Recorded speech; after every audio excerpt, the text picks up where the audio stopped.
Precious Lord, linger near when my life is almost gone. Hear my cry, hear my call, hold my hand lest I fall. Take my hand, precious Lord, lead me home. Precious Lord, take my hand, lead me on, let me stand. Though I'm tired, I am weak, I am worn.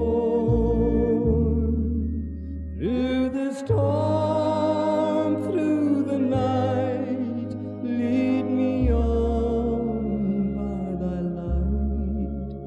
Take my hand, precious Lord. Nous sommes vraiment là encore pour te dire merci pour ce privilège que nous avons de compter parmi les vivants. Très souvent nous pensons que c'est parce que nous avons bien mangé pour être agréable à toi. C'est pourquoi ce matin, encore une fois de plus, devant ta sainte face, nous voulons placer ces moments de témoin. Puisses-tu te tenir au milieu de ton peuple et nous conduire dans le droit chemin, afin que chaque cœur qui est venu ici puisse avoir l'occasion d'être réconcilié avec toi. Réalisant que ici-bas, tout est plein d'incertitudes. Nous ne savons même pas ce que ce temps d'après nous réserve. Mais la seule chose dont véritablement nous avons besoin, c'est de saisir cette main immuable qui nous a été tendue. La main de Dieu qui secourt encore. La main de Dieu qui est agissante encore sur cette terre. Cette main, à nouveau, s'est tendue vers les hommes que nous sommes. Nous crions à toi ce matin, afin que tu jettes des regards compatissants sur ton peuple que nous sommes. Et que tu puisses pleinement agir dans nos vies, pour que pleinement tout ce qui nous empêche d'être réconciliés avec toi, cela puisse être ôté. Que pleinement tout verrou par lequel l'ennemi encore nous tient loin de toi, que ce verrou puisse sauter. Au nom de Jésus-Christ. Et que pleinement, oh Dieu, la source entre toi et nous soit rétablie. Amen.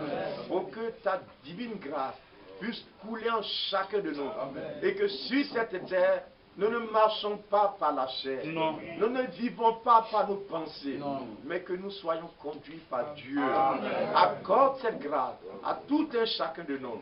Oh Dieu, manifeste ta bonté. Amen. Bénis ta parole. Amen. Bénis ton peuple à toi. Amen. Tu connais les besoins qui sont manifestés dans les cœurs. Ce matin, nos regards sont fixés sur toi. Interviens pour que la gloire te revienne. Manifeste ta bonté et ta divine main de grâce. C'est au nom de Jésus-Christ que nous avons prié. Amen. Amen. Merci.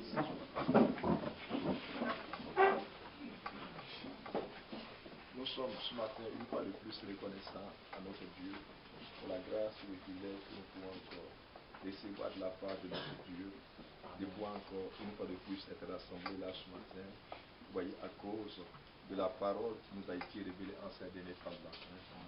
Et ma prière, c'est que Dieu nous accorde cette grâce-là, vous voyez, et que nous ne venons pas tomber dans des habitudes, vous voyez, religieuses. Non. Parce qu'en réalité, quand vous pouvez regarder sur cette terre, il y a certaines choses qui se sont établies, vous voyez, au milieu des hommes. C'est l'imitation du christianisme. Les gens pensent qu'on apprend à être chrétien. On n'apprend pas à être chrétien, mais on est chrétien en réalité. C'est une sémence qui est en vous en réalité. Vous voyez, c'est pourquoi, vous voyez, cet homme pouvait dire, on peut, la dernière fois nous l'avons lu, mais je crois qu'on peut encore le parcourir, et on peut le lire encore dans Matthieu au chapitre 5. Le Seigneur parlait de ces choses et cela se trouve aussi dans le psaume, dans Matthieu chapitre 5, on peut certainement voir cela, Matthieu chapitre 5. Il est écrit là, verset 6, il dit, heureux ceux qui ont faim et soif de la justice, car ils seront rassasiés. Alléluia. Donc vous voyez en réalité que, alors que les hommes sont en train véritablement de faire leur chemin sur cette terre, il arrive un certain moment où dans le cœur de certaines personnes, il y a une faim et une soif de Dieu. Alléluia. Mais qu'est-ce qui peut produire cela en réalité? C'est ça. Mais la Bible dit que c'est Dieu qui appelle ses enfants à lui. Alléluia.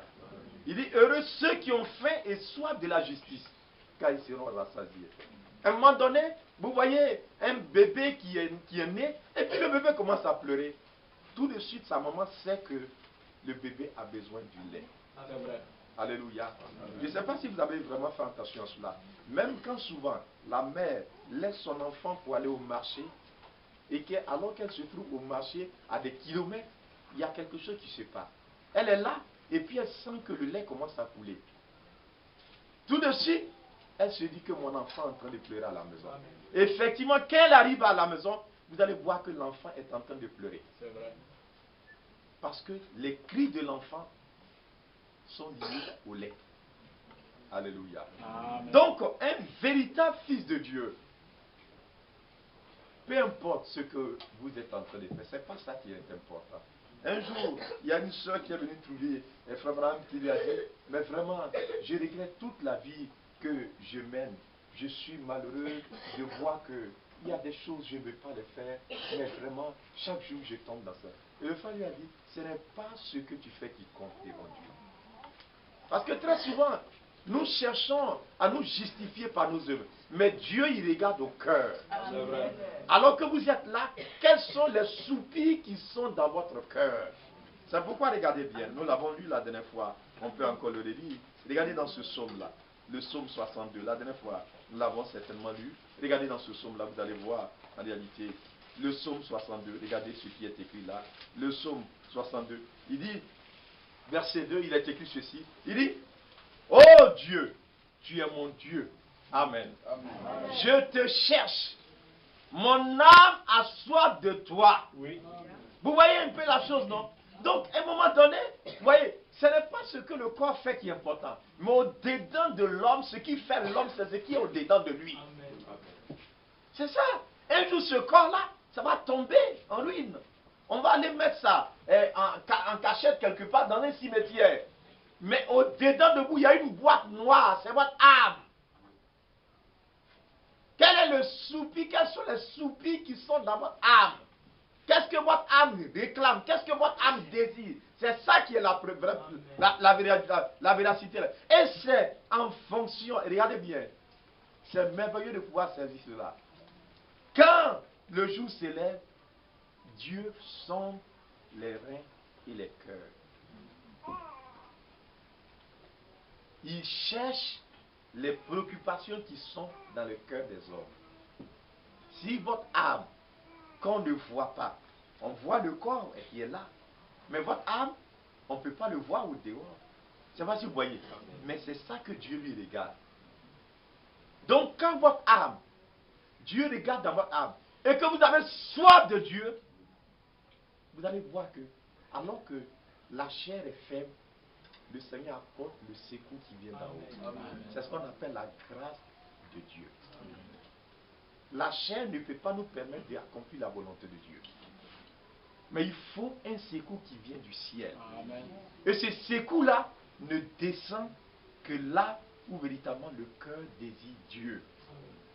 Si vous ne désirez pas Dieu, il ne peut jamais venir quelque part. Jamais. Mais si vous voulez qu'il vienne, il viendra. Amen. Voilà en fait le secret. Dans tous les âges, dans toutes les époques, tous les hommes qui étaient là, ils étaient des hommes comme vous et moi. Si vous voulez, faites l'expérience. Commencez à désirer Dieu. Mettez-vous à chercher Dieu. Prédisposez-vous à voir Dieu. Cherchez-le de tout votre cœur. Vous verrez que Dieu se laissera trouver. Amen. Mais si vous n'avez pas besoin de Dieu, vous pourrez venir vous asseoir ici. Vous allez partir 1000 fois. Vous resterez les mêmes personnes. Mais quand votre cœur a soif de ce Dieu-là, et c'est ce que Dieu fait véritablement à l'égard de tous ses enfants, à l'égard de tous ceux qui lui appartiennent, il arrive un moment donné où Dieu lui-même, il crée en vous cette soif, cette faim de ce Dieu vivant. C'est par là que se font reconnaître ceux qui appartiennent à Dieu et ceux qui n'appartiennent pas à Dieu. Que le Seigneur nous fasse la grâce de pouvoir véritablement comprendre ces choses-là. Vous voyez, de pouvoir véritablement nous approcher à ces choses que nous avons véritablement entendues dès le commencement et que Dieu nous fasse vraiment la grâce. Vous voyez, tout apparaît comme, vous voyez, quand il y a, je me souviens bien, une année quand nous étions à Odiéné, il y avait un pont. Un pont parce qu'il y a une grande rivière qui était là et ça divisait, la rivière divisait la ville presque en deux parties. Donc, il s'est avéré qu'il y a eu une forte saison de pluie, mais qu'est-ce qui s'est passé? Le pont s'est retrouvé être bouché. Ça dit que, vous savez, dans le pont, il y a un passage pour l'eau, pour permettre aussi aux hommes de pouvoir circuler librement. Donc, quand le tuyau a été bouché, l'eau ne pouvant plus passer, l'eau était obligée maintenant de passer sur la route. Ça a tellement monté que c'était même tellement dangereux, on ne pouvait plus passer à cet endroit. Parce que quand vous aventurez, vous êtes en danger. Des hommes ont essayé de passer, mais l'eau les a emportés. Donc les autorités, ils ont vu que ce qu'il fallait faire, c'était de déboucher ce pont-là. C'est-à-dire la chose qui ferme, qui empêche l'eau de circuler là. Il faut faire sauter cette chose-là, afin que l'eau puisse circuler librement. Amen. Et donc, ils ont envoyé des spécialistes, et puis ils ont commencé à véritablement enlever. En fait, c'était de la boue qui a tellement durci, c'est devenu comme du caillou. Donc, ils ont envoyé des spécialistes et ils ont commencé à déboucher. Ils ont commencé à déboucher. Mais mes frères, lorsque la couche qu'on essayait de faire sortir était devenue très faible, les gens ont senti cela. Parce qu'il y a une forte pression qui s'est versée.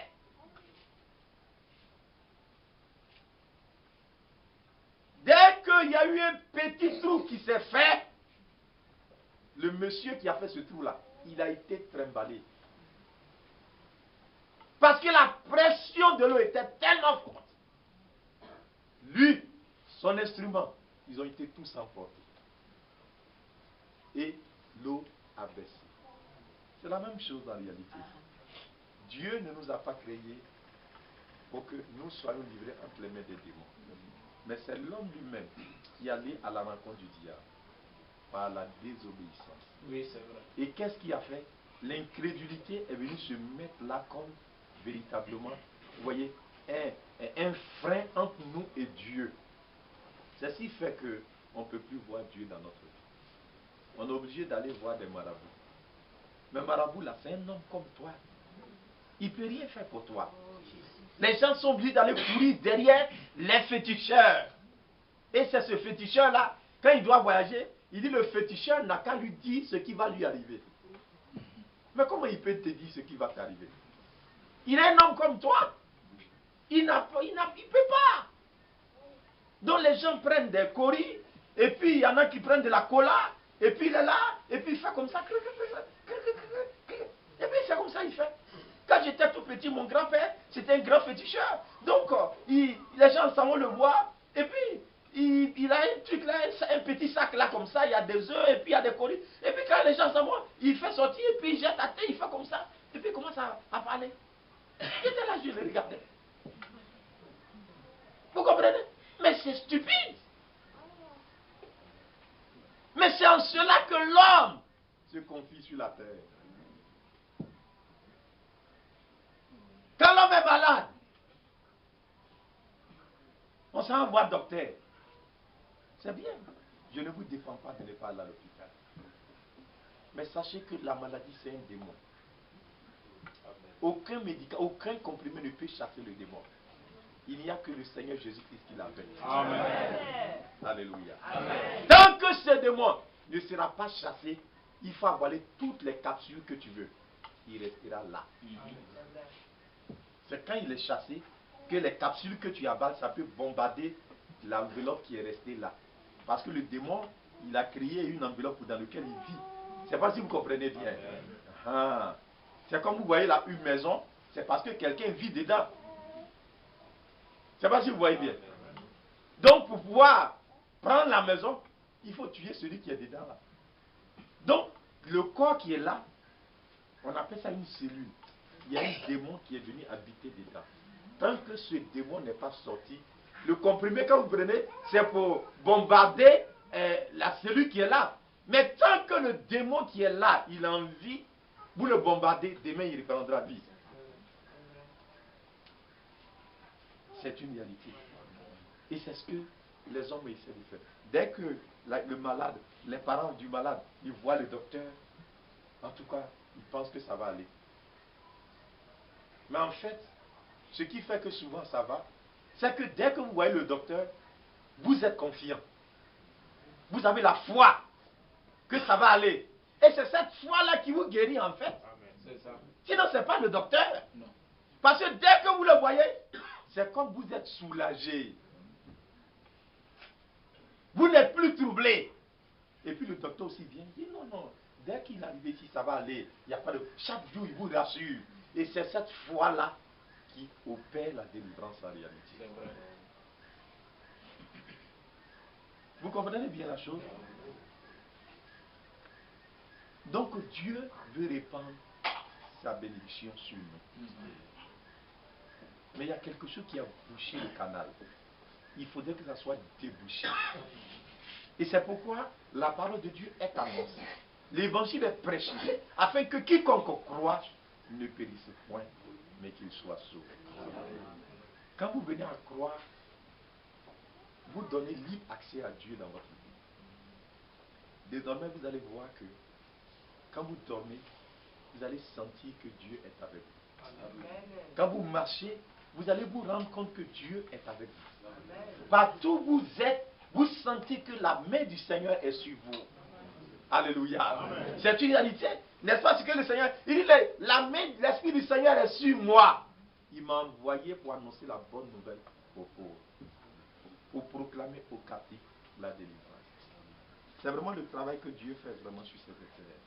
Il est important que nous puissions nous approcher de notre Dieu avec assurance. Amen. Et qu'il nous bénisse véritablement. Je vous remets les salutations de notre frère Lona de Bruxelles, son épouse, vous voyez, et de tous les bien-aimés qui sont là-bas, notre frère Joseph et notre frère Ildefonse aussi, qui vous saluent tous dans le nom de notre Seigneur Jésus-Christ. Il y a aussi notre soeur, comment on appelle, Rebecca du Canada aussi, qui a appelé hier soir. Elle m'a chargé de vous remettre aussi cette salutation en réalité. Que le nom du Seigneur soit béni. Vous voyez, je crois que véritablement nous allons tous nous tenir de vous et nous allons lire la parole de Dieu. On va lire dans Jean, l'évangile de Jean au chapitre 2, un passage que nous connaissons. Mais nous allons continuer maintenant sur la grâce de Dieu pour lire encore ce passage et voir comment Dieu va nous aider. Jean au chapitre 2. 3 jours après, il eut des noces à Cana en Galilée. Verset 1. La mère de Jésus était là. Et Jésus fut aussi invité aux noces avec ses disciples. Suivez attentivement. Le vin ayant manqué, c'est ce qu'il vous dira. Amen. Or, il y avait là 6 vases de pierre destinés aux purifications des Juifs et contenant chacun 2 ou 3 mesures. Jésus leur dit, remplissez d'eau ces vases. Et il les remplit jusqu'au bord. Puisez, matin du repas, eut goûté l'eau changée en vin. Ne sachant d'où venait ce vin, tandis que les serviteurs qui avaient puisé l'eau le savaient bien. Il appela l'époux et lui dit, tout homme sert d'abord le bon vin, puis le moins bon après, qu'on s'est enivré. Toi, tu as gardé le bon vin jusqu'à présent. Tel fut à Cana en Galilée le premier miracle que fit Jésus. Il manifesta sa gloire et ses disciples crurent en lui. Amen. Alléluia. Amen. Nous allons prier le Seigneur. Précieux Père, nous sommes heureux ce matin encore de pouvoir nous tenir là debout pour lire cette parole. Parce qu'il s'agit de ta parole. C'est vrai. Et tends ta main pour que tu puisses bénir ton peuple qui est venu là pour entendre, oh Dieu, ta pensée. Amen. Afin qu'au sortir d'ici, les choses puissent changer et que nos vies puissent être plus près de toi. Amen. Manifeste ta grâce ce matin et que la puissance du Saint-Esprit opère pour que tout ce qui n'est pas de Dieu puisse tomber ce matin et que nos cœurs soient réconciliés avec toi. À toi la gloire, la louange, au nom de Jésus. Amen. Nous sommes vraiment reconnaissants à notre Dieu. Je crois que hier, notre frère Ban a parlé de cela. Il y a notre frère Kwame qui est au milieu de nous, il est venu de Lambira, il peut se lever, vous le connaissez. Vous voyez, il est à Lambira, tout le monde le connaît ici. C'est vers Nassian. Il a accompagné véritablement une parente qui est malade, qui doit être opérée. Elle a subi une première opération, elle doit subir une deuxième opération. Nous prions pour que Dieu se souvienne d'elle et que véritablement, autant que notre frère puisse rentrer véritablement à la maison dans de bonnes conditions. Que notre Seigneur soit véritablement béni. Aussi à notre soeur, comme depuis la dernière fois je suis arrivé, je vous l'annonçais, je devais arriver avec elle. Et lorsque j'étais allé à Abidjan, mais je n'ai pas pu, voyez, à cause du climat qui était un peu tendu là-bas. Hier, elle a désiré, elle a souhaité et Dieu a conduit ses pas. C'est notre soeur Elisabeth, elle peut se lever parce que beaucoup ne m'ont pas vu hier. Voyez, c'est notre soeur qui est là. Que Dieu la bénisse richement. Elle est en congé, donc elle a préféré venir là, passer quelques jours avec nous. Et nous prions pour que Dieu la bénisse richement. Amen. Et que le Seigneur véritablement la fortifie. Voyez. Nous sommes vraiment reconnaissants au Seigneur pour la grâce que ce matin encore, il peut nous accorder de pouvoir être rassemblés là. Vous voyez, en vue de pouvoir avoir part à ce que le Saint-Esprit est en train de faire sur cette terre à l'égard des enfants de Dieu. Réalisant que c'est vrai que les hommes sont en train de travailler d'arrache-pied, vous voyez, parcourant les villes et villages, parlant à la radio, tout cela, c'est pour exécuter leur programme qu'ils ont dans leur cœur. Oui. Est-ce que vous écoutez? Mais nous devons savoir aussi que sur cette terre, le Saint-Esprit est à l'œuvre pour Dieu. Amen. Et les enfants de Dieu sont les bénéficiaires de l'action du Saint-Esprit dans l'Église. Amen. Donc c'est pourquoi il est important que véritablement dans chaque rassemblement, on n'est pas venu, vous voyez, dans un rassemblement, dans un meeting par exemple, on s'en va, c'est pour voir qui sait bien parler. Donc quand les gens viennent, d'abord ils sont en cravate, il y en a qui viennent et puis ils ont des discours bien préparés parce qu'il ne faut pas se tromper. Si tu te trompes, les gens vont se moquer de toi. Et puis quand tu as fait trop de fautes, quand tu veux devenir député, on ne va pas voter pour toi. Parce qu'on sait que tu ne connais pas papier. Est-ce que vous comprenez ça? Donc tout ce que les hommes font, il y a une but qui est attachée à cela. Ils cherchent des choses sur la terre. Il y en a qui veulent devenir maire, il y en a qui veulent devenir président du conseil général, il y en a qui veulent devenir député. Tout ce que les gens font là, il n'y a rien de gratuit. Donc quand les gens sont là, chacun cherche à se faire voir. Ça, c'est dans les rassemblements des hommes. Mais dans l'église de Dieu, il ne doit pas être ainsi. Parce que alors que nous sommes là, moi qui suis là ce matin, je ne peux rien faire pour vous. Je n'ai rien fait pour vous. Et je ne serai jamais en mesure de vous aider en quoi que ce soit. Vous ne pouvez aussi rien faire pour moi. C'est vrai. Est-ce que vous comprenez bien? Donc, étant venu ici ce matin, ce n'est pas à cause de vous que je suis venu là. Si j'étais venu et que ce matin, il n'y avait personne, j'allais prendre ma Bible et puis j'allais me tenir là et puis commencer à prêcher. Amen.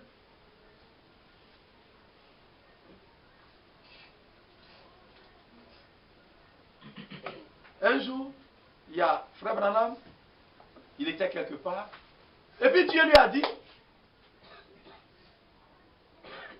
d'aller dans une localité. Il allait dans cette localité. Et puis quand il allait dans la localité, non, ce n'était pas Frère Branham, c'était un autre prédicateur. Et quand il arrivait dans la localité, vous savez ce qui s'est passé? Il dit, mais Dieu m'a envoyé ici pour venir prêcher, comme on l'appelle, l'évangile. Je ne me souviens plus du nom exact de ce prédicateur-là, mais c'était un véritable homme de Dieu. Et donc quand il arrivait, personne ne dit, qui va écouter un fou type comme ça? Donc il allait, puisque Dieu lui a dit d'aller prêcher. Donc il a trouvé une église quelque part. Et puis il dit, bon, Dieu lui a dit d'aller dans cette église. Il allait avec personne. Et puis il s'est mis là. Il s'est mis là, il a ouvert sa Bible. Il a commencé à prêcher comme si les gens étaient là. Quand il a fini de prêcher, il n'y avait personne. Hein. Il a fermé sa Bible, il est rentré à la maison. Il est parti. Une autre fois encore, il est revenu. Quand il est venu, alors qu'il a commencé à prêcher, il y a un monsieur qui est venu. Il est venu s'asseoir. Et quand il s'est assis, il a dit, après la réunion, il a dit, pasteur, ta prédication m'a sauvé. Amen. Il dit, mais c'est quand? Il dit, le jour où tu étais en train de prêcher là, moi j'étais dans le plafond, j'étais en train de travailler. C'était une église un peu sous forme de duplex. Donc lui, il était caché dans le plafond, le prédicateur ne le voyait pas. Et lui, il entendait la prédication. Il était dans des problèmes et il a prié à la maison. Il dit, mais Dieu, je veux te voir. Aie pitié, il ne faut pas me laisser mourir. Et donc, quand le type prêchait, c'était à cause du monsieur là. Amen. Il dit, depuis ce jour, quand j'étais dans le plafond, j'ai donné ma vie à Jésus. Amen. Vous voyez le paradoxe, non? On avait l'impression que le paradoxe, c'est une chose qui paraît véritablement, qui paraît, c'est miraculeux. C'est ça un paradoxe. C'est-à-dire que quand vous êtes dans un paradoxe, tout le monde va se moquer de vous. Les gens, ils passaient là, ils disent, mais ce monsieur, il est fou. Il n'était pas fou. Et dans cet endroit, dans cette église vide, que les gens vont abandonner, vous savez ce qui s'est passé? Il y a eu un réveil. Ce monsieur qui a été converti, il est devenu le pasteur de cette assemblée. Amen. Après que le prédicateur soit parti. Donc Dieu sait exactement chaque fois ce qu'il est en train de faire. Amen. Dieu ne compte pas sur moi. Dieu ne compte pas sur vous. Mais Dieu compte sur lui-même. C'est quoi quand vous lisez dans les Saintes Écritures? Il dit, mais si nous le régnons, lui ne peut pas se régner. Amen. Mais si nous persévérons, nous régnerons aussi avec lui. Amen.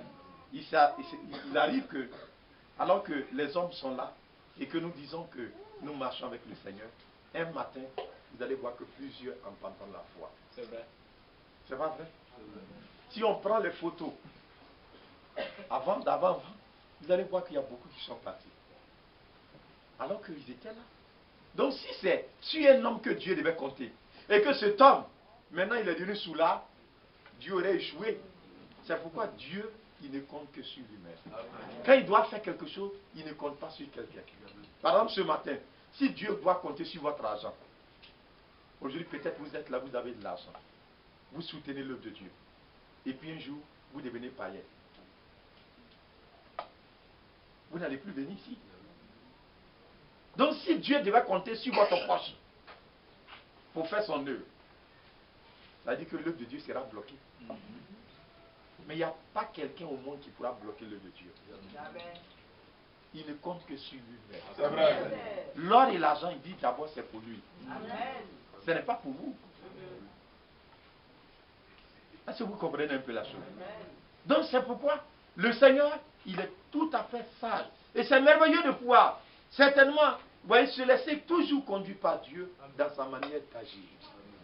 Vous voyez, ce passage que nous venons de lire ce matin, ça paraît véritablement un peu un passage. Vous voyez, quand les hommes sont sur la terre, chacun a des désirs en lui. Un homme qui ne connaît pas Dieu, il y a quelque chose en lui qu'on appelle les passions. On peut le lire, vous allez voir. C'est dans Jacques au chapitre 4, je crois bien. Jacques chapitre 4, regardez bien. Suivez là, Jacques c'est après Hébreu. Jacques chapitre 4, regardez là attentivement. Verset 1. Il dit, d'où viennent les luttes? D'où viennent les querelles parmi vous? N'est-ce pas de vos passions qui combattent dans vos membres? Regardez l'homme que vous voyez là. Vous le voyez, il marche comme ça, hein? Mais il y a la guerre qui est dans son corps. Lui-même, il est en palabre. C'est quoi souvent? Il y a des gens, quand ils ont fait ça jusqu'à maintenant, ça ne va plus, et puis vous les voyez seuls, ils sont là, et puis ils parlent. Ils marchent comme ça, et puis ils parlent. Mais regardez, avant-hier là, vous pensez qu'il est fou, hein? Mais c'est son palabre là qui est sorti au dehors comme ça. On appelle ça les luttes. Il y en a même, ils sont tellement fâchés jusqu'à la nuit, quand ils sont là, ils dorment et puis ils crient, ils font palabre. Si tu es à côté, il va te donner un coup de poing. Et lui, il y a un monsieur, il dormait tellement, il voulait donner un coup de poing, il a donné comme, oh, c'est dans le mur. Il a tombé, oh! Le lendemain, sa main est déplacée. Il aime tellement faire palabre, jusqu'à la nuit, mais il fait palabre. Ce que je dis, vous savez que c'est la réalité. C'est vrai. Quand un homme commence à faire comme ça, c'est le premier degré de la folie. Vous ne faites pas attention. Mais si vous ne faites pas attention, plus tard vous allez voir, il va commencer à se déshabiller. Il est fou. Un homme qui n'a pas Jésus-Christ, la folie est attachée à son cœur. La folie, il y a plusieurs degrés de folie. Hein. C'est ça, la réalité.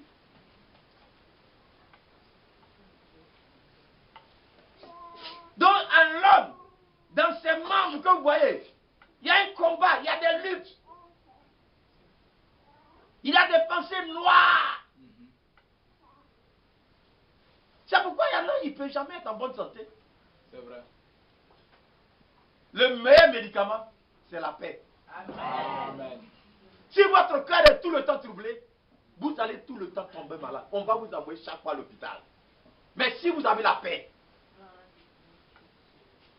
une fois mon frère qui est là, il allait à l'hôpital. Je ne sais pas à quel problème tu avais là. C'est pas. Je suis docteur Traoré. C'est quoi quel problème tu avais là? Tu as oublié, ah, d'accord. Quand il est parti, lui c'est un vrai docteur. Hein. Quand il allait, il a dit, oh mon frère, moi-même j'ai écrit médicament là, mais je ne vais pas écrire pour te donner. Parce que je sais que le médicament là, c'est très dangereux. Il lui a demandé, il dit, tu n'as pas un pasteur. C'est le monsieur là qui lui a posé une question. Il dit, tu n'as pas un, c'est pas ça. Il dit, tu n'as pas un pasteur. Il dit, si tu as un pasteur là, va le voir. Et puis il faut dire tout ce que tu as. Il va prier pour toi. C'est le meilleur des médicaments. Amen. C'est ce que j'écris là. Moi je sais que c'est dangereux. Mais comme les gens viennent dire on n'a qu'à écrire, ça coûte ça on écrit pour leur donner. Sinon moi-même là, c'est difficile que j'écris comprimé pour donner aux gens. Quand souvent les gens viennent, j'essaie de parler avec. S'ils ont un pasteur, je leur dis non, qu'à aller voir leur pasteur. Il dit c'est le meilleur des médicaments. C'est très bien. Il y avait la Marie Moulouette qui était chez toi. Elle était là, on dit ulcère. Elle est partie. Et puis il lui a dit, mademoiselle, ulcère là, c'est pas maladie. Je vais t'expliquer. Il dit, mais est-ce que tu n'as pas de soucis? En fait, elle avait vraiment un problème. Je crois qu'elle ne connaissait pas son papa, c'est ça, non? Ah, son père de l'homme. Donc elle était là, elle pensait à ça. Et puis la jeune fille a commencé. Il dit, mais va, je crois que tu es parti là-bas, non? Oui, il dit, va appeler ton tuteur. Elle est partie, elle ne voulait pas dire. Quand il est parti, effectivement, le frère a dit, voilà. Il dit, mais c'est ça son problème. C'est pas fait des. On a dit, il y a plein dans mon ventre là-bas. C'est quitté où? Quelle pointe qui t'a piqué dans ton cœur? Mais pointe là, c'est le souci là. C'est la vérité. Les gens sont là, tu les vois. Tu vas mourir tout de suite. C'est vrai. Tu vas mourir. Vite. Il y en a, ils sont là. Vous les voyez tout le temps. Quand il y a problème, ils font les figures. Nyami. Ça va? Jésus a dit, qui de vous, par ces inquiétudes, peut changer quoi que ce soit? Le problème qui est là, si tu veux, il faut réfléchir jusqu'à toi, tu ne peux pas trouver la solution. Il dit, déchargez-vous sur lui de tous vos soucis. Car lui-même prend soin. Mais les hommes ne veulent pas. Les hommes veulent faire semblant. Ils veulent faire semblant. Souvent, on fait ça aussi pour que les gens nous envoient un peu d'argent. On va t'envoyer l'argent, tu vas bouffer? Oui. C'est pas vrai? J'ai connu une dame, elle a fait accident, et puis elle a fait jusqu'à sa main gâtée. Parce que quand elle a fait accident là, il y avait un ministre qui l'avait invité. Donc à chaque fois que le ministre vient les voir, il donne l'argent. Donc dès qu'elle est là, qu'elle voit le ministre là, quand le ministre vient, il donne l'argent. Avant de faire comme ça, sa main est gâtée aujourd'hui. Parce qu'elle ne veut pas être guérie à cause des jetons.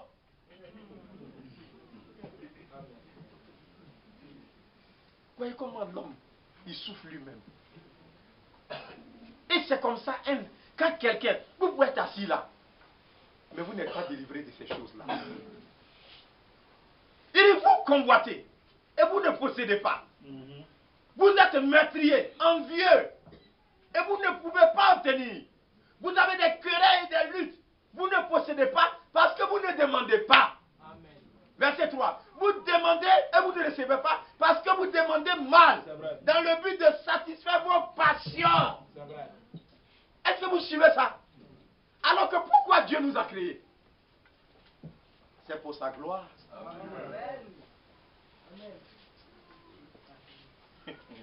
Mais nous, quand on est là, on cherche à satisfaire nos passions.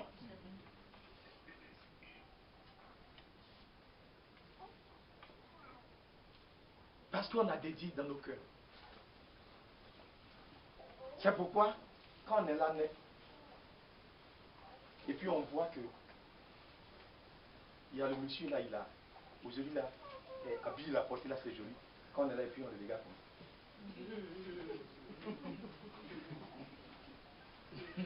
Surtout c'est les femmes. Quand elles marchent comme ça, elles regardent le bord des pagnes là. Parce que c'est là-bas on écrit le nom là. Hollandais, Swansea, c'est là-bas on écrit. Donc elles marchent comme ça là au marché là, elles regardent le bord du pagne de leurs camarades là. C'est comme ça. Dès qu'elle voit que c'est Hollandais, toi tu es morte. Elle veut que ça soit elle, que le pagne là n'a qu'à se décoller sur toi et puis venir se coller à elle. Donc quand il n'a pas de moyens, les luttes commencent. Si vous êtes dans le même quartier, elle commence à monter ses enfants contre toi. Est-ce que vous faites attention à ça? Et puis c'est les discussions, tout le temps des palabres inutiles, à cause de nos passions. Est-ce que vous suivez attentivement? Alors que sur cette terre, il y a deux choses qui ne sont jamais comparables. Il y a l'homme que Dieu a créé. L'homme est un être vivant. Et puis il y a le matériel. Regardez ça là. Ouais, non? On appelle ça matériel. Ça c'est floco. C'est l'homme qui a créé. C'est joli, hein? Mais ça ne peut jamais être comparable à l'homme. C'est pas ça qu'on doit aimer. Mais c'est l'homme que Dieu a créé qui est à côté de toi là. L'amour que Dieu a placé dans ton cœur là, c'est pour aimer ton prochain. Amen. Est-ce que vous comprenez bien ça? Mais on hait notre prochain et puis on aime le matériel. C'est pas vrai? Le cœur de l'homme est attaché aux choses de la terre. Ces choses périssables. Ça là, regardez, c'est joli, hein? Mais c'est du matériel. Ça ne peut pas sauver quelqu'un. Ça ne peut pas marcher. Ça ne peut rien faire. Mais bébé qui est à côté de toi, bébé, tu vas voir, il va commencer à courir. Tu l'envoies au marché, il va partir. Mais lui là, il ne peut pas faire ça. Tu dis, mais il faut aller payer voiture. Voiture, la seule ne peut pas aller au marché venir. Mais l'homme peut faire ça. C'est pourquoi il faut aimer l'homme que Dieu a créé. Il faut l'aimer. Il faut prendre soin de lui. Ce n'est pas du matériel qu'il faut prendre soin. Le matériel périra. Ça sera détruit, ça passera. Mais l'homme, s'il a cru en Jésus-Christ, il vivra pour l'éternité. Est-ce que vous voyez la différence, non? Mais quand les passions sont venues, on est attaché aux choses matérielles, aux choses passagères, aux choses visibles. Il dit les choses visibles passeront. Mais les invisibles restent éternels. Amen. Et à cause de cette méchanceté qui est dans le cœur de l'homme, quand ces passions sont en vous, vous ne pouvez pas donner quelque chose à quelqu'un. C'est pas vrai. Allez acheter quelque chose à la boutique et puis prendre ça pour donner à quelqu'un. Vous ne pouvez pas faire ça. Alors que quand vous devez donner quelque chose à quelqu'un, c'est quelque chose de meilleur que vous devez pouvoir donner. Parce que vous l'aimez. C'est pas vrai? C'est une réalité. Ou bien c'est pas vrai? C'est vrai. Mais à cause de ses passions. Donc l'homme, tout ce qu'il cherche à faire, c'est de chercher à satisfaire ses passions. Oui. Donc quand les gens sont là, et puis ils ont envie de boire Koutoukou, ils ne savent pas comment il va faire. Nous aussi à l'église là-bas, là, on dit qu'il ne faut pas avoir boire Koutoukou. Il n'y a pas quelqu'un qui a dit ici, il ne faut pas vous aller boire Koutoukou. Est-ce que moi je vous ai dit ça? Je vous ai jamais dit ça. Chacun est libre. Toute chose a son importance sur la terre. Le méchant même là, il doit vivre. Aujourd'hui, quand les gens commencent à y aller dans un pays là, vous n'avez pas vu vous prier beaucoup. C'est bon. Tout tu as son importance. Hein? C'est vrai. Le méchant, il est né, il est créé pour un certain but. Donc ne me demandez pas sa mort. Il est là pour ton bien. C'est vrai. Peut-être que tu ne comprends pas encore, mais il est là pour ton bien. C'est vrai. Alléluia. Quand le Seigneur dit, faites du bien à vos ennemis, priez pour eux. Tu vas dans ton champ, tes ignames sur lesquels tu comptes là. Le type, la nuit, il est venu pour enlever. Mais c'est pour tester si tu es vraiment chrétien. Oui. Si tu n'es pas chrétien là, tu dis, mais la nuit, je vais l'attendre à un fusil. Si je le vois, je vais faire sauter sa tête. Mais toi, chrétien, tu vas aller tuer l'homme. Est-ce que tu vois ça? Il dit, si tu vois que quelqu'un veut prendre ton manteau, donne-lui encore ta tunique. Amen. Donc tu es là net, et puis tu le vois, il est en train de ramasser tes ignames là. Et puis tu sors, tu dis, ah mon ami, bonjour, ça va? Tu le salues calmement. Amen. Tu dis, bon, je n'ai qu'à venir t'aider à mettre les ignames là dans le sac là. Et puis tu causes avec lui. Tu dis, oh mais il y a quel problème? Il dit, ma femme, il n'y a pas mangé. Il dit, oh, il n'y a pas de problème. Attends, on va bien charger. Et puis tu le charges, tu le mets sur ta tête. Et puis il s'en va. Amen. Tu as fait du bien. Amen. Seigneur, il a pris. Il t'a pris toi-même. Non! Mais quand tu n'es pas délivré là, tu cherches piège en fait gros là. Et puis tu cherches à mettre là où le monsieur passe pour venir voler tes biens. Mais tu as fait du mal, c'est pas bon mon frère. À cause des yams, tu vas couper le pied de quelqu'un. Que Dieu nous fasse la grâce. Donc il est important que nous soyons délivrés des passions. Parce que c'est ce qui nous fait la guerre à l'âme. Tant que ça y est en vous, vous n'allez jamais pouvoir servir Dieu. Donc quand vous rencontrez les gens, quand ils veulent boire le divin, rien. Je dis même, au nord de Canaan, il n'a pas changé l'eau en vin. Quand quelqu'un, il a vu une femme alors qu'il est marié et qu'il content elle, il dit, hein, David même, il n'a pas jeté femme de quelqu'un. Voilà les passions. Tant que ce n'est pas sorti de vous, le diable va vous donner des passages comme ça pour vous perdre. Alors que tout ce que Dieu a écrit, c'est d'abord pour sa gloire. Alléluia. Ce n'est pas pour que l'homme puisse satisfaire sa passion, mais c'est pour que lui, Dieu, il soit glorifié. Amen. Dieu fait toutes choses pour un but.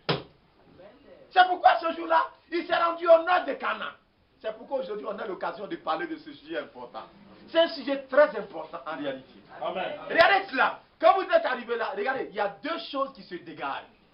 Quand le Seigneur a fait le vin là, on a dit, ça c'est du bon vin. Amen. Et puis il y a un autre vin, c'est du mauvais vin. En principe, en réalité, quand on va à une fête, c'est pour que tout le monde soit heureux. C'est pas vrai. Mais quand on va à la fête là, à la fin vous ne savez pas ce qui se passe. C'est coup de poing. Vous savez pourquoi? Quand Koutoukou là, ça monte. On n'a jamais vu ça. C'est vrai. C'est vrai. Quand les gens commencent à boire, on dit on danse, non? On danse. Mais après, à un moment donné, ce n'est plus la danse.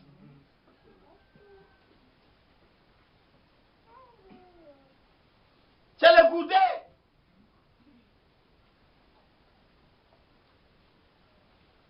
Une fois, on était petits, on était au village. Ce jour-là, c'était, on dit 1er janvier. Les gens sont venus, en train de fêter. Les hobbies sont allés se rassembler chez leur chef. Et il est très malin. Ces femmes préparent Tchakwalo. Quand le jour, il sait qu'ils ont vendu le cacao, ils ont l'argent, il dit il y a réunion de tous les lobbies. Et puis il fait ces femmes-là, ils font Tchakwalo là. Quand ils viennent, tous les argents là, ça va rentrer dans Tchakwalo là. Le monsieur il prend tout. C'est comme ça qu'il faisait chaque fois. Le chef lobby là. Donc un jour ils sont venus quand ils ont pillé ça, et puis coup de poing, par la goudée. On était à l'école. On dit oh, il y a pas là en ville là-bas. C'était vraiment malheureux frère. Des gens qu'on a blessés. Il y a un même qui a mordu l'oreille de quelqu'un. Dans Palable là.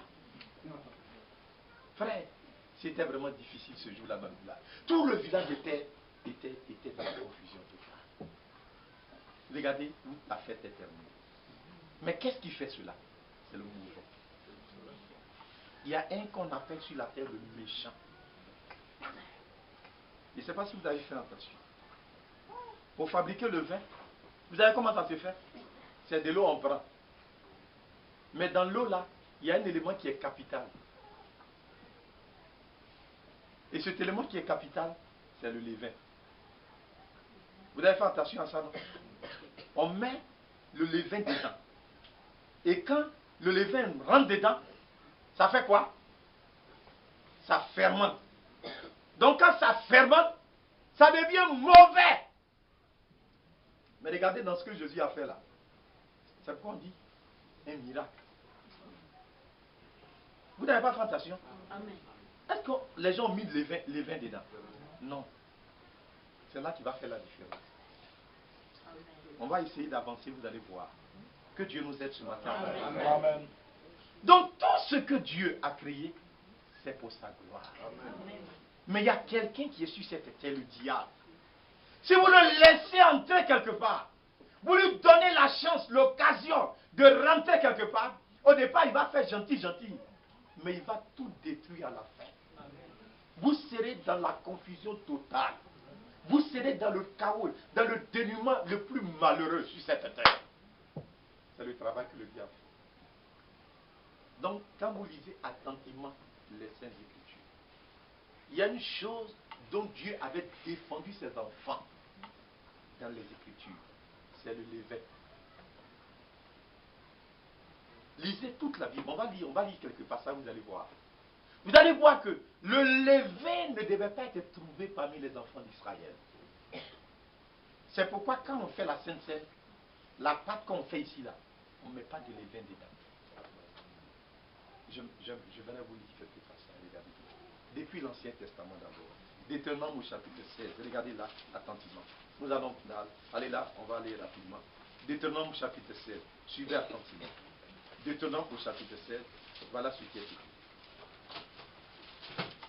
Deutéronome au chapitre 16. Voilà ce qui est écrit.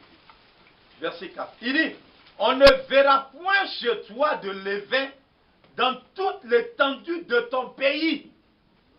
Amen. Amen. Pendant 7 jours. Alléluia. Et quand vous regardez cela, vous pouvez vous rendre compte que, selon Apocalypse, ça représente les 7 âges de l'Église. On peut revenir dans Apocalypse, vous allez voir en réalité. Apocalypse chapitre, je crois, à partir du chapitre 2. Apocalypse chapitre 2, ça, les âges de l'Église se terminent dans Apocalypse chapitre 3. Parce qu'après Apocalypse chapitre 4, il y a l'enlèvement de l'épouse. Vous comprenez bien? Donc, depuis Apocalypse chapitre 2, regardez bien. Quand vous lisez le verset 1, il dit écrit à l'église d'Éphèse. C'est pas vrai? Le verset 8, écrit à l'église de Smyrne, ça fait 2. Le verset 12, Apocalypse chapitre verset 12, écrit à l'église de Pergame, ça fait 3. Le verset 18, écrit à l'église de Thyatire, ça fait 4. Maintenant, Apocalypse, comment on appelle? Chapitre maintenant 3. Écrit à l'église de Sardes, verset 1. Apocalypse chapitre 3, verset 1. Ça fait 5. C'est ça, non? Maintenant, le 6e, verset 7. Écrit à l'église de Philadelphie. Et le 7e, verset 14. Écrit à l'église de Laodicée. Ça dit que ça veut dire quoi? Un jour, certainement, nous aurons l'occasion. Il y a de nouveaux qui sont là, ils ne connaissent pas ces choses. Nous aurons l'occasion de parler de cela. Depuis que le Seigneur a tourné, vous voyez, le dos aux Juifs, c'est ce temps-là qu'on appelle le temps de la grâce. Le Seigneur a tourné ses regards vers les nations. Amen. Vous comprenez, non? Il a tourné les regards vers les nations pour que nous puissions recevoir l'évangile pour être sauvés. Amen. Donc, ce temps-là, jusqu'à ce que le Seigneur retourne vers les Juifs. Parce que quand l'épouse des nations sera prête, l'enlèvement aura lieu et le Seigneur va retourner vers les Juifs. Donc, depuis le temps où l'évangile est venu vers les nations païennes, jusqu'à ce que le Seigneur revienne chercher son épouse. C'est cette période qu'on appelle la période de la grâce. Maintenant, ce temps-là a été divisé en 7 parties. À chaque partie, Dieu suscite un réveil. Et le but de ce réveil, c'est d'apporter l'éclairage, la lumière. Parce que le diable, lui aussi, il ne dort pas. Il essaie d'introduire le paganisme sur la terre pour égarer au maximum de personnes. Oui. Mais Dieu, comme il a ses enfants, il apporte la lumière dans chaque âge. Il suscite un réveil. Il appelle ses enfants au combat contre les dominations, les principautés qui sont dans les lieux, dans les lieux de ténèbres. Dieu appelle ses enfants. Amen. Et il envoie un message pour faire sortir son peuple à lui, pour qu'il quitte les ténèbres, pour avoir part à la lumière. Amen. Et ce sont ces moments-là qu'on appelle les 7 âges de l'Église. Donc dans l'Ancien Testament, il est écrit que pendant les 7 âges de l'Église, pendant comme on appelle 7 jours qu'on a lu tout à l'heure, il ne devait pas avoir du levain en Israël. Est-ce que vous comprenez bien? C'est-à-dire que l'offrande qu'on devait faire, il ne devait pas se trouver de levain dedans. Et nous allons évoluer, vous allez comprendre en réalité de quoi il s'agit. Regardez bien, on va lire là, suivez bien attentivement, dans Matthieu au chapitre 13. Matthieu au chapitre 13. Lisez dans Matthieu au chapitre 13, regardez là attentivement. On aura l'occasion un jour de parler de ces choses, ce n'est pas notre sujet ce matin. Matthieu chapitre 13, regardez verset 33. Il leur dit cette autre parabole. Il dit, le royaume des cieux est semblable à du levain qu'une femme, regardez bien, à du levain qu'une femme a pris et a mis dans 3 mesures de farine. Vous suivez attentivement, non? Jusqu'à ce que la pâte soit toute levée. Quand vous regardez là, quand il y a eu le réveil au temps des apôtres, et que l'évangile est arrivé même à Rome, et que le dernier des apôtres qui est mort d'une mort naturelle, c'est l'apôtre Jean, ils soient tous morts, vous allez voir que quelque chose va se passer. Il va y avoir un système qu'on va appeler, c'est le premier système dénominationnel sur la terre, qu'on va appeler le système catholique. Ça sera inspiré par le diable. Mais comment ils vont réussir à faire cela? C'est que la parole de Dieu qui était là, à Rome, il y avait des véritables croyants. Ils vont réussir à introduire un enseignement. Vous voyez, c'est quoi on dit? À du levain qu'une femme a pris et a mis dans 3 mesures de farine. La farine, vous comprenez bien, non? 3 mesures de farine. Mais dans ces 3 mesures de farine, il y avait du levain qui était dedans. Pour que la pâte se lève. Vous suivez attentivement, non? Mais 3 mesures de farine, c'est quoi? C'est l'enseignement qu'on appelle la Trinité. Il va envoyer une doctrine dans l'église. Est-ce que vous suivez bien? C'est que Dieu là, il est 3. Il y a le Père qui est là, qui est le patron, le gouverneur. Il y a le Fils, qui est son bras droit. Et puis il y a le Saint-Esprit. Donc, ils vont faire un trône comme ça, où il y a le Père qui est assis là, le Fils assis à côté, et puis maintenant, il y a le Saint-Esprit qui est au milieu des deux là. Donc, ils vont envoyer ils vont créer une doctrine. Dieu le Père, Dieu le Fils, Dieu le Saint-Esprit. C'est faux. C'est une doctrine diabolique. Et c'est avec cela que tout le système sera corrompu. Quand on va baptiser les gens, quand on devait baptiser les gens, ils ont dit, mais c'est vrai que les apôtres ont baptisé au nom du Seigneur Jésus-Christ. Mais qu'est-ce que le maître a dit? Effectivement, quand vous allez dans Matthieu chapitre 28, le Seigneur a dit, faites de toutes les nations des disciples. Baptisez-les au nom. Et quand vous regardez au nom là, ce n'est pas au pluriel. Au nom du Père, du Fils et du Saint-Esprit. Ça c'est un enseignement, ce n'est pas de ça qu'on parle ce matin. Il dit au nom du Père, du Fils, il dit au nom. Mais vous regardez, Père, ce n'est pas un nom. C'est un titre. Moi, parce que j'ai des enfants, je suis Père. Amen. C'est pas vrai. Amen. On m'appelle Père. Et c'est pourquoi quand vous analysez en grand-mère, on dit nom commun. Parce que tous ceux qui font enfant, ils sont pères. Ce n'est pas nom de quelqu'un. Est-ce que vous comprenez bien? Fils. Moi, j'ai mon papa et ma maman. Donc je suis leur fils. Est-ce que vous ne voyez pas ça, non? Saint-Esprit. En plus de ce que moi, je suis, comment? Je suis enseignant. C'est un autre titre. Regardez-moi, un homme peut avoir plusieurs titres. La même personne, mais ce n'est pas son nom. Moi, mon nom, c'est Manzan. Amen. Quand on me donne mon chèque là, on met mon nom Manzan. Et ce chèque là, même s'il y a plusieurs Manzan, mais il y a une identification. C'est moi seul. Mon chèque, quand on a émis mon chèque là, c'est mon nom seulement qui est dessus. Quand j'ai ma carte magnétique, mon nom est inscrit dessus. Chaque homme a son nom. C'est ce qui le différencie de l'autre. Vous prenez votre carte d'identité, c'est votre nom qui est dessus. Avec votre photo. Même si vous êtes jumeaux, vous n'allez jamais vous ressembler. Jamais. Chacun a son nom. Il dit baptisé au nom dans lequel le Père s'est révélé. Le Fils s'est révélé. Le Saint-Esprit s'est révélé. Amen. Et quel est ce nom-là? C'est le nom de Jésus. Amen. C'est pourquoi quand le Saint-Esprit est venu à la Pentecôte, alléluia, Amen. il a dit allez-y attendre à Jérusalem. C'est comme vous prenez une calculatrice. Quand vous prenez une calculatrice là, vous tapez 2 fois 2. Ça ne sort pas 2 fois 2. Ça vous donne le résultat. Amen. Il est baptisé au nom du Père, du Fils, du Saint-Esprit.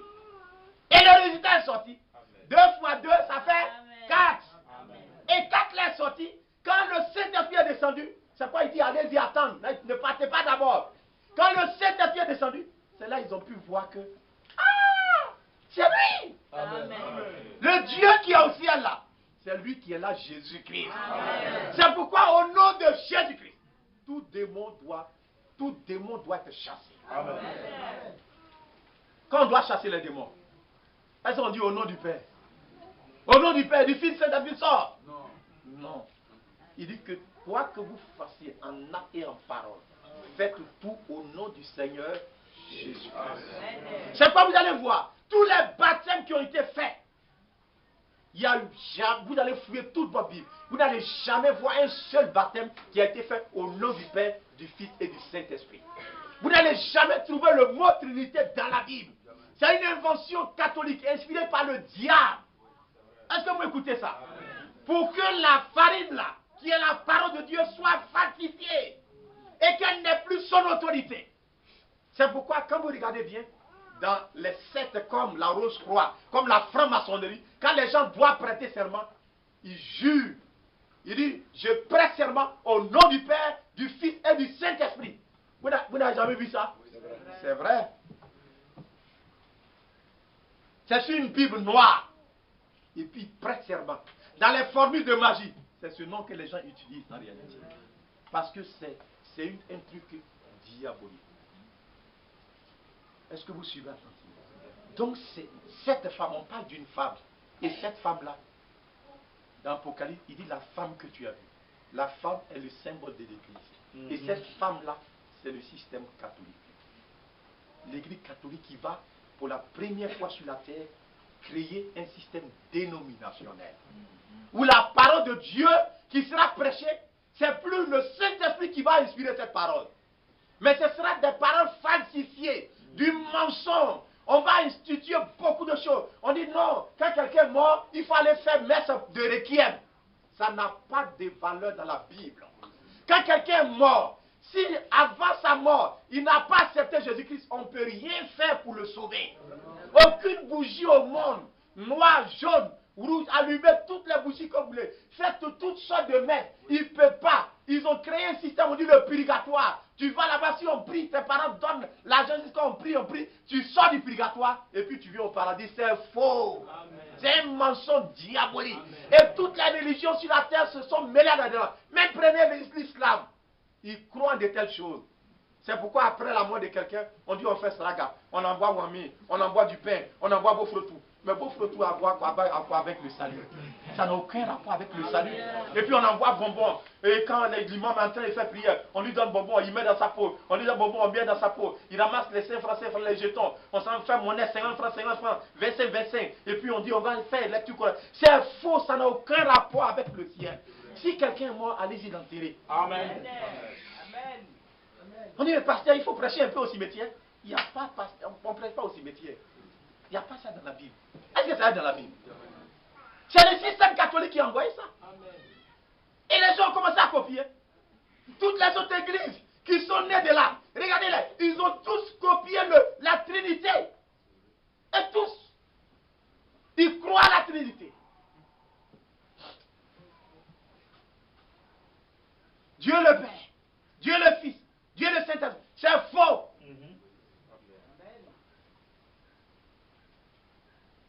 Il n'y a pas Dieu le Fils. Il y a le Fils de Dieu. Il n'y a pas Dieu le Saint-Esprit. Il y a l'Esprit de Dieu. C'est différent. Est-ce que vous comprenez bien? Mais il n'y a pas Dieu le Fils. Ça n'existe pas. C'est une famille de magie. Donc cette femme-là, elle a introduit ça dans la part de Dieu. Aujourd'hui, ça fait que la part de Dieu n'a plus de puissance. Ils sont obligés, tous les prêtres que vous voyez, tous les pasteurs, beaucoup de pasteurs que vous voyez, il y en a qui sont obligés d'aller prendre canaris pour mettre dans la maison. Tous les miracles qu'ils font là, ils ont fétiche. Quand il vient comme ça, il fait comme chiou et puis vous tombez. C'est quoi une fois, il y a une soeur qui est venue, il dit, hey, au mot prière, j'ai failli tomber. Je dis, tu n'as pas besoin de tomber. On dit, mais nous, à l'église, là où on va là, on dit, si tu tombes pas, c'est comme tu n'es pas délivré. C'est malheureux. Donc les gens sont là, et puis ils sont là. Il y en a même, je connais, un monsieur chez nous. Il est venu du Ghana. Quand il est en train de faire là, il est en train de prier, il a une baguette comme ça. Il met ici, il met dans ses cheveux. Et puis, il a allumé la baguette là. Si comment on appelle l'odeur là, ça va sur toi. En fait, c'est un truc que les gens, avec des produits chimiques qu'ils ont fait. Si tu inhales l'odeur nette, ça te coupe le souffle et puis tu tombes. Donc quand ça est là, tout ce qui est dans la direction où le vent envoie ça là, vous tout à terre. On dit, oh, il est puissant. Oh, il est puissant. Parce qu'ils ont falsifié la parole de Dieu. Sinon, en réalité, la parole de Dieu, elle est efficace. Amen. Elle est puissante. Amen. Elle renverse les forteresses. Mais comme ils l'ont falsifié, il faut des pratiques diaboliques. Tous les prêtres que vous voyez, tous les chefs religieux que vous voyez, ils ont des livres de magie avec eux. C'est vrai. Ils ont des livres de sorcellerie avec eux. On appelle le 7e livre de Moïse. Ils ont des bougies mystiques avec eux. Je ne vous apprends rien. Vous savez, je n'ai rien contre tous ces systèmes, mais c'est la vérité que je suis en train de dire. Voilà cette fausseté-là, ce levain-là.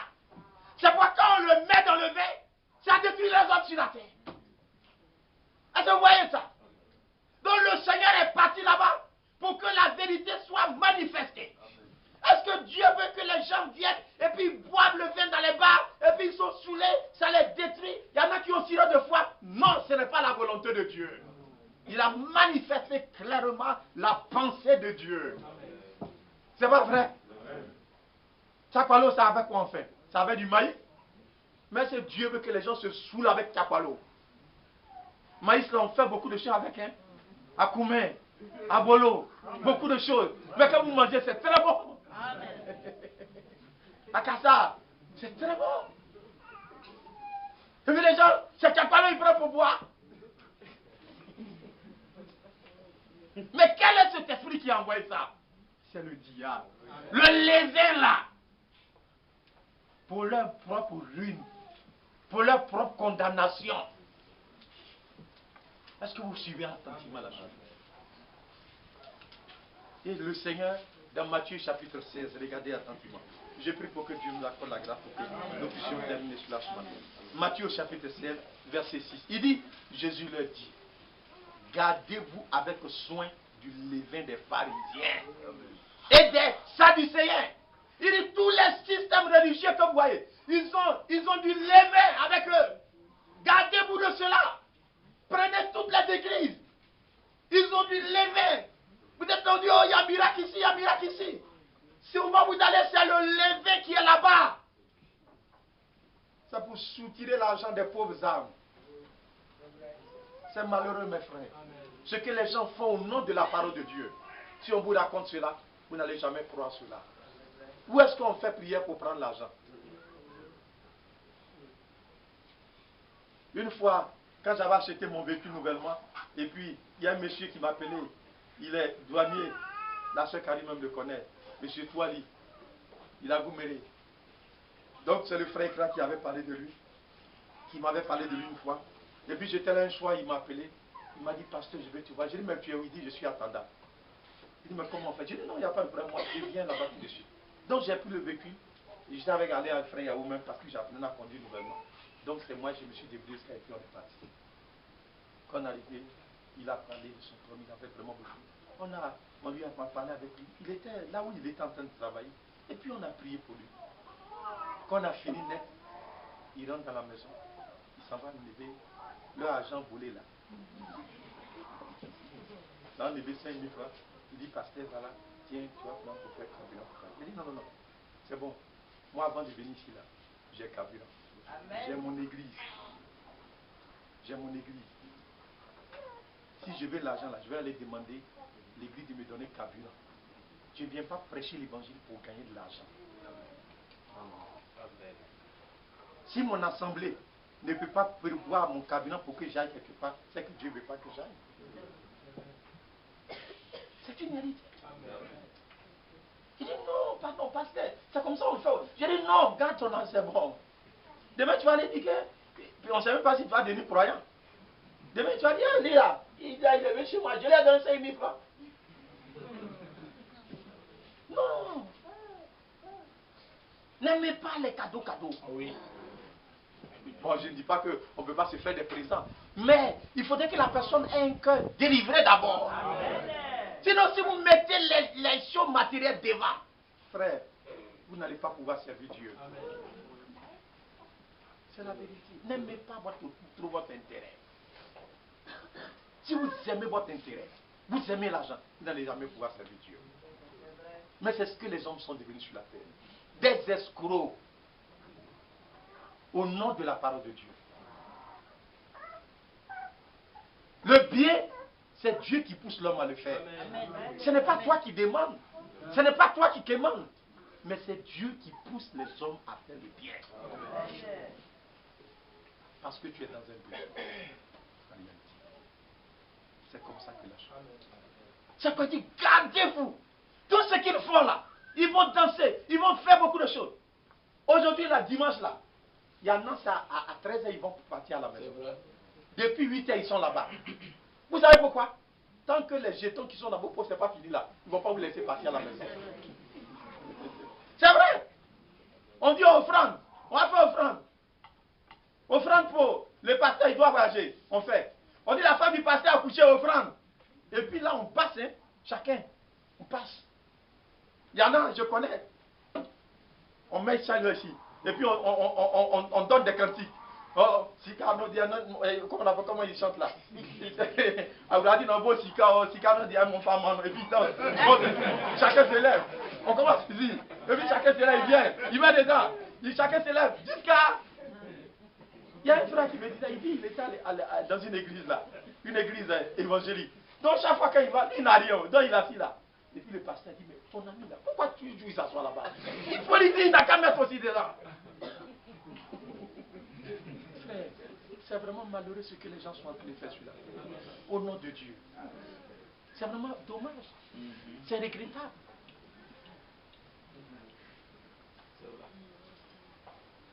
Est-ce qu'aussi là-bas il y a ces femmes là-bas? Voilà, CFA là même, c'est compliqué maintenant. On ne sait même pas si CFA là, on va continuer dedans même. Donc c'est sur CFA là, Dieu va compter. Voilà, dollar, on dit ça commence à tomber. C'est sur dollar, Dieu va compter pour faire son travail. Non!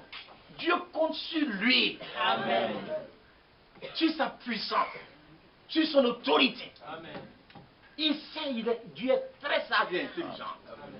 Mais comme ils n'ont pas connu Dieu, il faut chercher des moyens. Et puis le diable a donné des moyens. Des moyens d'escroquerie. Des moyens pour être puissants. Ils ont amassé. Le Vatican est l'État le plus riche de la terre. Tout l'or du monde entier s'est trouvé au Vatican. Quand le pape assis là, regardez les habits qu'il porte là. C'est en or. En pauvre François. Le tapis qu'on déroule là. Il n'y a pas un président qui a ce tapis là. Tapis rouge. Voyez l'architecture de la basilique Saint-Pierre. C'est vraiment regrettable. Amen. Que Dieu nous fasse la grâce. Un jour, il y a un pasteur qui est venu à la télévision. Et puis il a dit, un enfant de Dieu ne doit pas être pauvre. Si tu es pauvre, c'est le signe que Dieu t'a abandonné. J'ai failli prendre mon téléphone la nuit là-bas, il n'y avait pas unité dedans. Pour appeler là-bas, à la radio là-bas. J'ai dit, mais Lazare était pauvre. Dans la Bible, c'est pas ça. C'est dans la poubelle, il mangeait. Mais il était rempli du Saint-Esprit. Amen. Dieu était pourtant avec lui.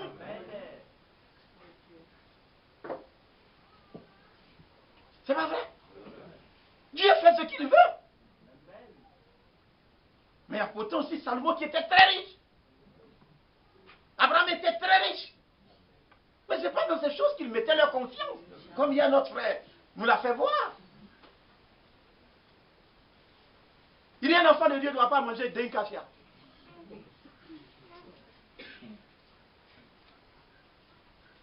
Que Dieu nous fasse là. La dernière fois, la nuit, le frère Justin était venu pendant que les gens, ils empêchaient les gens de rentrer, de rouler, tout ça. Donc il est arrivé très tard. Il m'a appelé pour que j'aille le chercher à la gare, il n'y avait pas de taxi, vers 22h. Et j'allais le prendre, et j'y allais le déposer aux enfants. Vous savez où les frères David habitent là? Il y a une église qui est à côté là. Mes frères, quand on est arrivé là-bas, le pasteur était devant là-bas, tout le monde est debout. Il dit la prospérité. Et puis on dit viens. Tout le monde tape sa main. Et puis ceux qui ont tam-tam, ils tapent dans tam-tam. Oh frère, que Dieu nous fasse grâce. Il va quitter où pour venir? Dites-moi. Et les gens sont en train de crier. Oh, ils disent ceci. Viens. Et puis ils crient, ils tapent dans la main. C'est là qui va faire que tu vas gagner l'argent.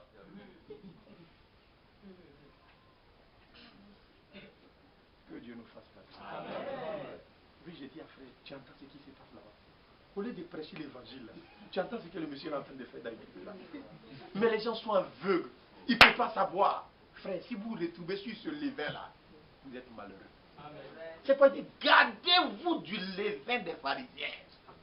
Une fois que ça vous prend le cœur, ce n'est plus le salut de votre âme.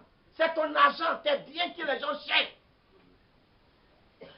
Ton salut, ça leur dit peu. Si tu veux, il faut vivre comme tu veux. Mais pourvu que l'argent vienne, c'est tout ce qui les intéresse. Gardez-vous. Donc les disciples ne comprenaient pas. Verset 12, alors il comprit que ce n'était pas du levain du pain qu'il avait dit de se garder, mais de l'enseignement des pharisiens et des sadducéens.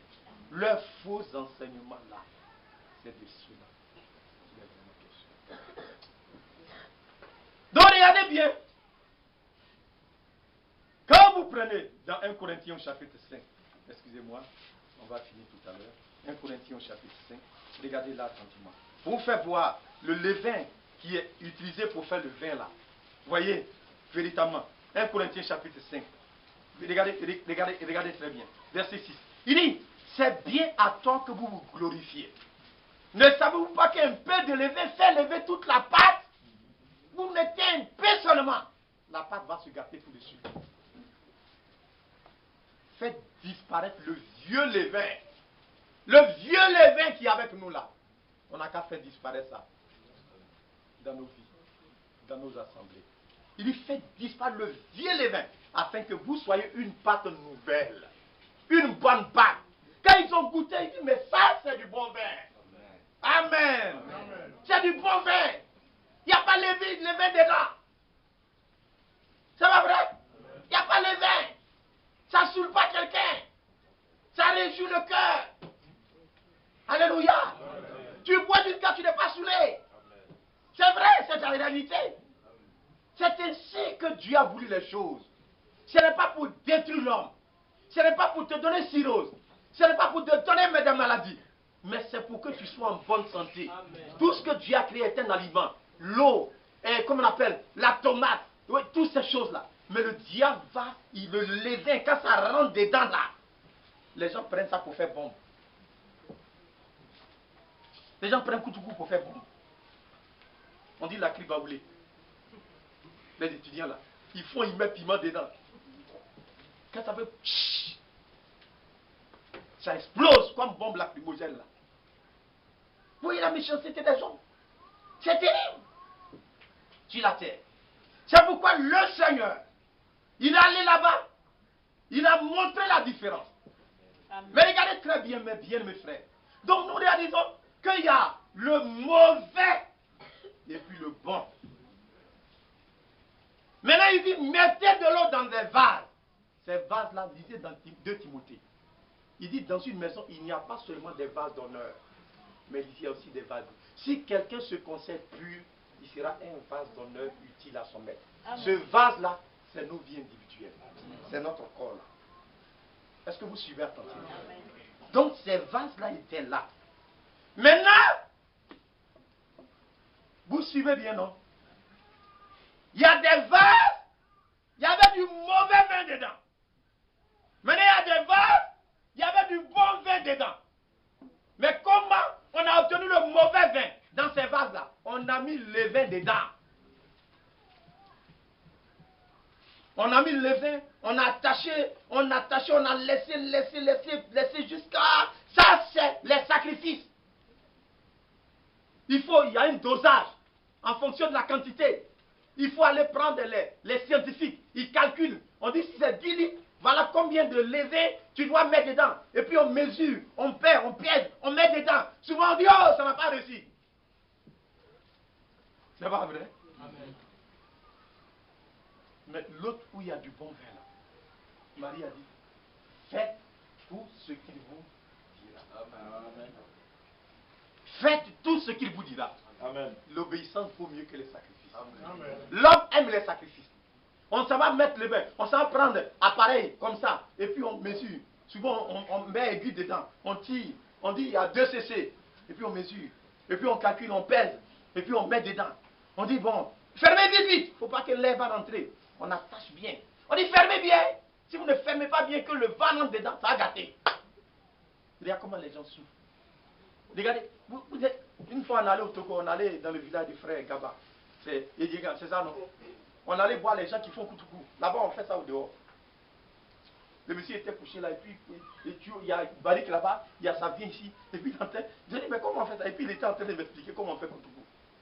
Frère, c'est pas facile. Les gens souffrent. On dit souvent, ça chauffe jusqu'à, et puis ça éclate. Si tu es à côté là, ça va te tuer. C'est vrai. Vous comprenez?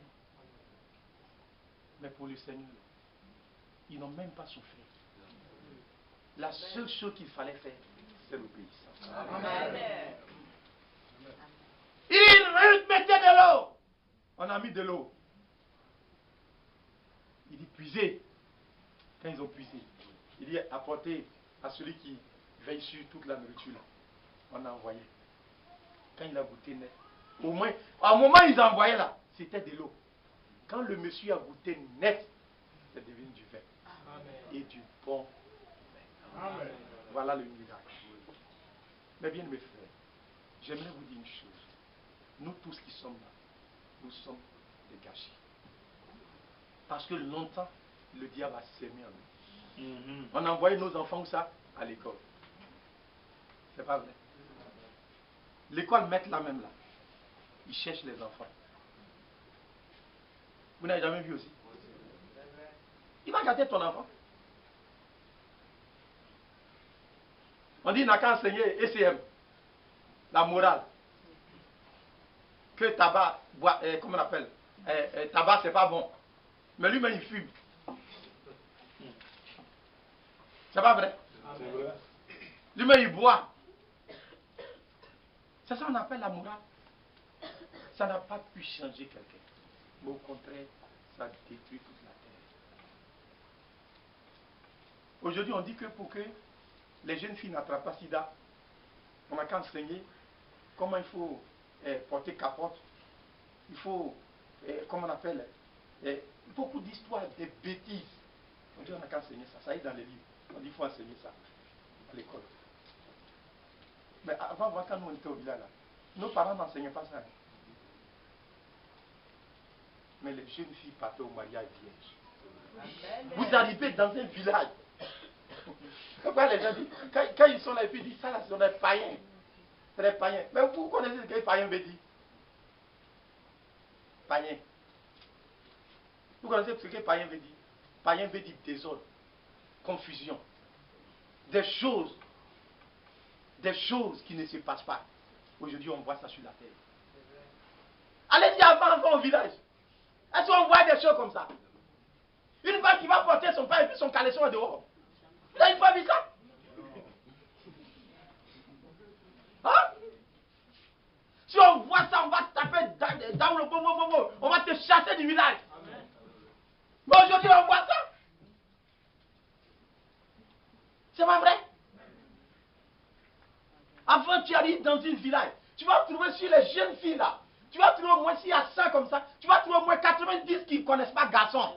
C'est le jour où on va les marier là. Chez nous au village, on les prend comme ça. Elles ne connaissent pas garçon, on les habille. Et puis elles sont là. Ce jour, on les présente. Et puis tout le monde vient. On applaudit. Chaque maman voulait voir sa fille aller vierge au mariage. C'était un honneur pour la famille. Mais aujourd'hui, où est tout ça? Est-ce qu'on enseignait ici dans là-bas?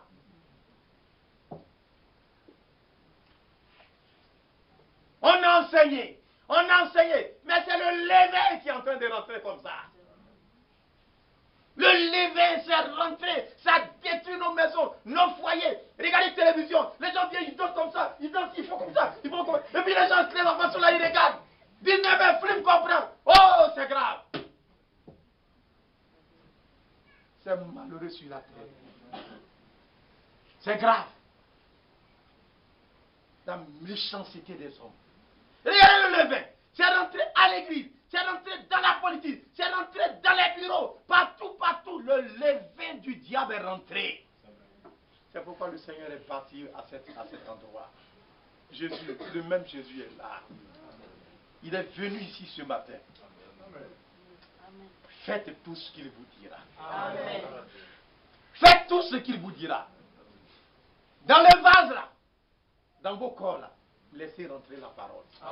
L'eau pure, c'est la parole de Dieu. Amen. Alléluia. L'eau pure, cette eau pure là, c'est la parole de Dieu. Amen. C'est pas vrai? Amen. C'est une réalité. Amen. Amen. Versez l'eau dedans. Versez l'eau dedans. Et quand on a versé l'eau dedans, le miracle s'est produit. Amen. Dans la parole de Dieu, vous voyez, il y a une puissance. Ce n'est pas la pensée des hommes. Ce n'est pas des discours cartésiens. Mais c'est la parole de Dieu. Amen. Elle transforme le cœur de l'homme. Oui. Elle change les désirs. Alléluia. Elle va faire de vous un vin nouveau, un bon vin. Partout où vous allez passer, quand quelqu'un va vous goûter, on dit, mais qui t'a donné ce vin-là? C'est Jésus. Amen. Vous serez changés. Votre vie va, si tu es marié, mais quand tu seras dans ton foyer, mais tu seras une bonne épouse, soumise, une femme craignant Dieu, une femme qui est modèle, pasteur de ses enfants. Parce qu'il y a le vin, le bon vin qui est en toi. Alléluia. L'obéissance à la parole de Dieu. Voilà ce qu'il faut à l'église. Voilà ce qu'il faut aux croyants. Vous voulez devenir puissant, non? Mais l'obéissance.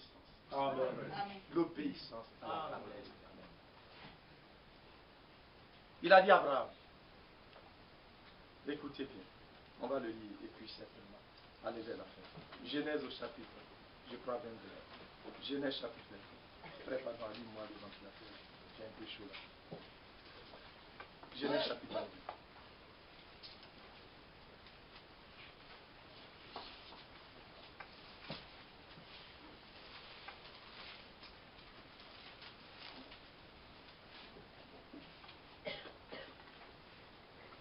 Genèse chapitre 22. Vous suivez attentivement, non? À partir du verset, le verset véritablement, on peut lire à partir du verset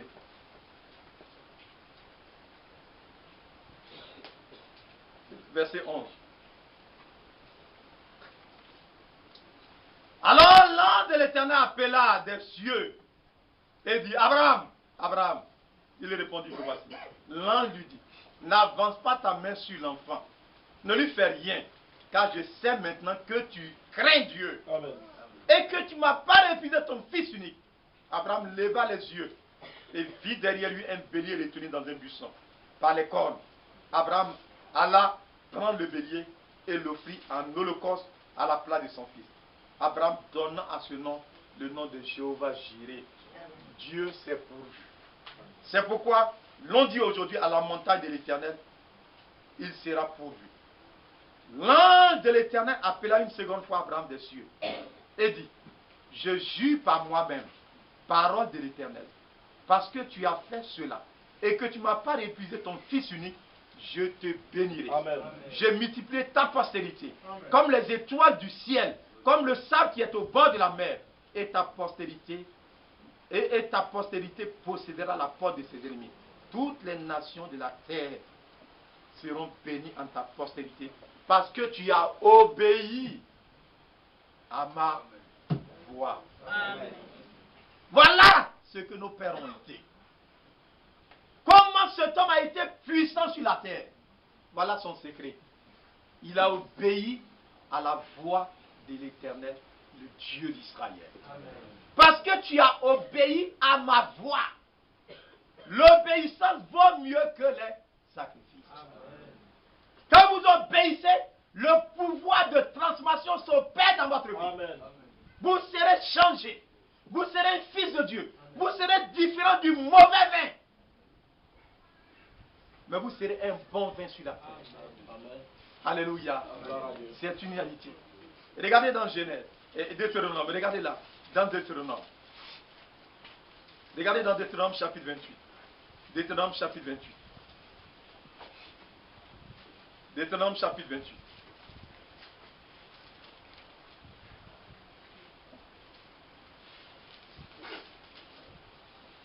Verset 1.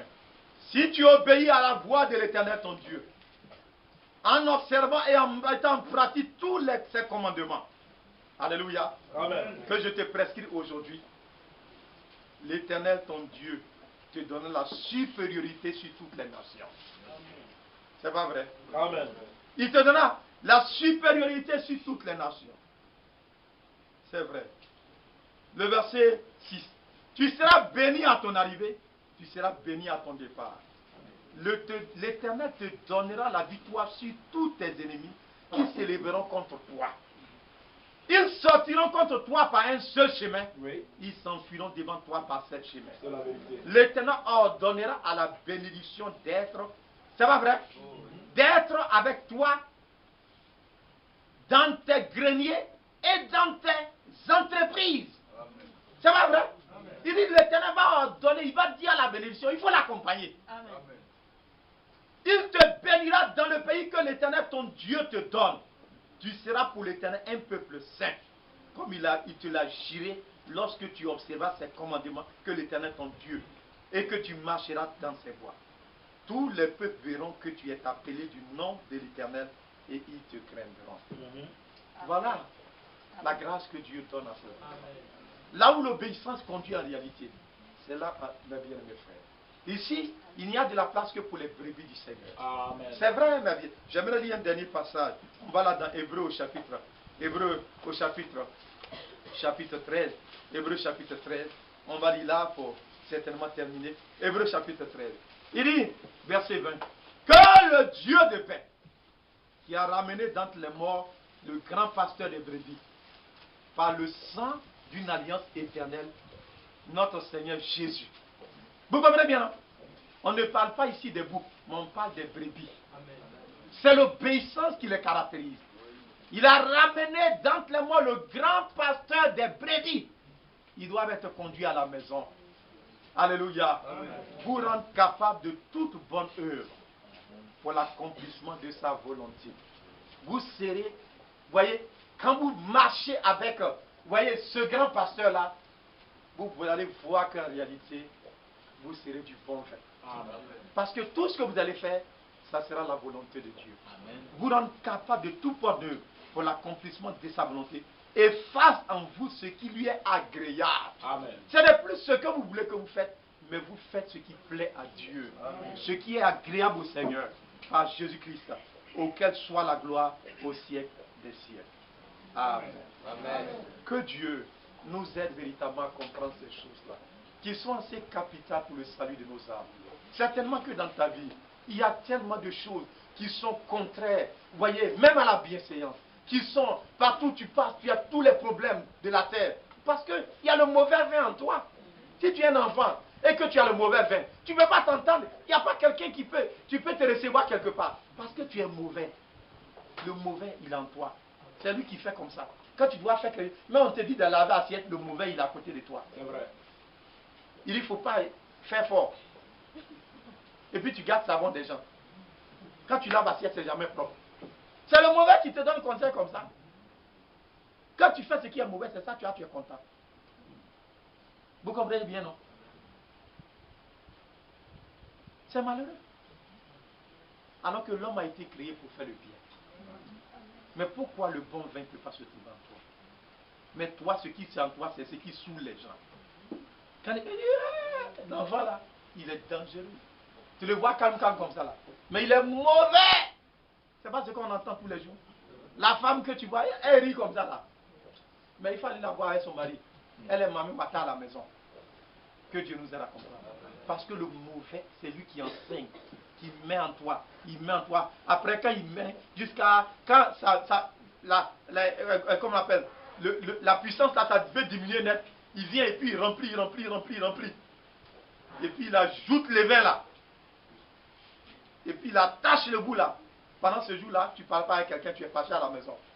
Le jour où il ouvre ça, pouf, tout le monde commence à fuir dans la maison. Vous comprenez bien? Partout tu es, au marché, partout tu es, le mauvais vin. Vous ne voyez pas ceux qui cassent les choses, qui brûlent les punaises. C'est le mauvais. Il est là comme ça et puis il met en eux. Et puis il inspire des mauvais. Frère, tu vas rester dans ça jusqu'à mourir. Regardez tous ces gens-là qui sont dans les rues. Parce que c'est le mauvais. Le mauvais. Mais nous sommes venus ici pour que la différence soit établie. Amen. Le bon vin, c'est ce que Dieu produit. Amen. Donc l'important, ce n'est pas de venir nous asseoir ici. Non. Mais le bon vin, ça doit être là, mes frères. Amen. Parce que si tu obéis, le vin devient un bon vin. C'est pas vrai? C'est le miracle qu'il nous a donné. La grâce qu'il nous a donnée d'être enfant de Dieu. Amen. Où le diable perd tous ses droits sur nous. On ne lui appartient plus. Nous sommes à Dieu. Amen. Nous appartenons à Dieu. Par notre obéissance, nous devenons enfants de Dieu. Amen. Vous devenez puissants. Alléluia. Amen. Que Dieu nous a compris. Il y a un cantique là, on va le chanter. Veux-tu briser du péché le pouvoir? C'est le 600 combien là? Le 607 c'est quoi? 609. 607 non? 9. 609. Veux-tu briser du péché le pouvoir? La porte est un Christ, la porte est un Christ. Si dans ton cœur tu veux le recevoir, la porte est dans le sang de Christ. Alléluia, je suis pas paru plus que vainqueur. Par le sang de Jésus, mon sauveur, je suis pas paru plus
mon cœur est rempli de joie.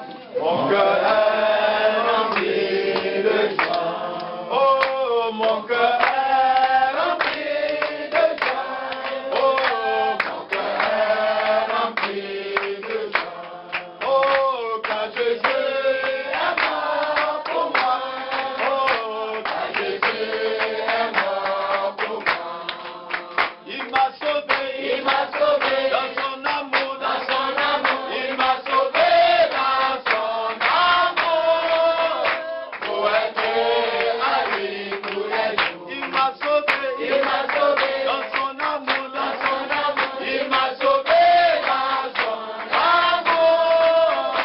Pour être à lui tous les jours. Je ne mourrai point la seconde mort. Ma vie est cachée en Jésus. Je ne mourrai point la seconde mort. Oh, ma vie est cachée en Jésus. Il m'a donné la vie. Il m'a donné la vie. Il m'a donné la paix. Il m'a donné la paix. Ce que l'homme ne peut faire, il a fait pour moi. Ce que l'homme ne peut faire, il a fait pour moi. Alléluia. Alléluia. Oh, gloire à Dieu. Oh, gloire à Dieu. Ce que l'homme ne peut faire, il a fait pour moi. Ce que l'homme ne peut faire, il a fait pour moi. Alléluia. Alléluia. Oh, Diana. Oh, Diana. Ce que l'homme ne peut faire, il a fait pour moi. Ce que l'homme ne peut faire, il a fait pour moi. On va prier tous ensemble. Amen. Prions tous ensemble. Notre Dieu,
Oh, sois chacun, et que notre Père, une ne pas mettre obéissance à ta parole, à manifester dans nos corps, dans notre amour d'esprit, et que le bon Dieu soit manifesté en nous, pour que pas nous marcherons, le marcher, les chrétiens ont à nous goûter du pouvoir de Dieu, et à manifester à toi, dans nos femmes, nos enfants, Seigneur de nos pères, sois manifesté dans chaque vie. Oh, ma femme, béni soit Dieu, de ce que tu as fait, de ce que tu as prié, de ce que tu as pris sur ton cœur. Oh, béni soit Dieu, et que l'on est la gloire, de ce que tu as béni ton Seigneur. Agis, manifeste ta puissance, et que Seigneur, glorifie, exalté, magnifié, oh, béni chaque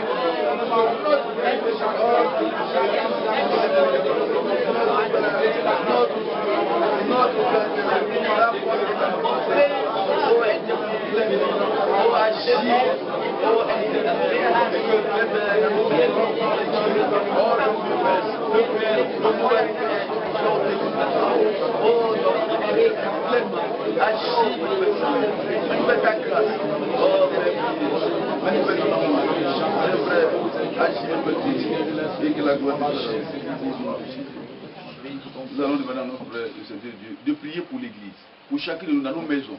C'est vrai, il dit, veux-tu briser le pouvoir, le péché, la force est en Christ. Ce matin, nous voulons que le vieux vin, qui a longtemps séjourné dans nos corps, dans nos âmes, dans nos maisons, et qui nous a conduits dans des positions qui ne sont pas chrétiennes, dans des comportements païens, dans des langages orduriers, de vengeance, que le Seigneur ôte en nous ce matin ce vieux vin, ce mauvais vin, et que effectivement en nous, en leur place, le bon vin puisse être distillé dans nos cœurs, afin que partout où nous passerons, le nom du Seigneur puisse être honoré.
Ce matin, sous le sang qui a coulé à la croix du Calvaire.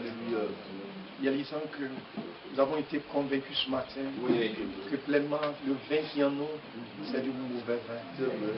Le vin de la malice, de la méchanceté, de toutes sortes de mauvais œuvres, des querelles, des disputes, des jalousies, des rivalités. C'est ce que nos vies ont vraiment distillé pendant longtemps.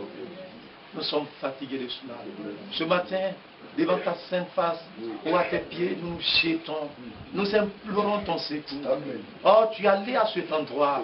C'est parce que tu voulais changer l'atmosphère. Tu as changé toute l'atmosphère. Le monde entier a pu voir que c'est du bon vin. Ce que tu fais est bon. Ta bonté vaut mieux que la vie. Nous nous battons, nous luttons. Mais ce que Dieu fait est inégalable.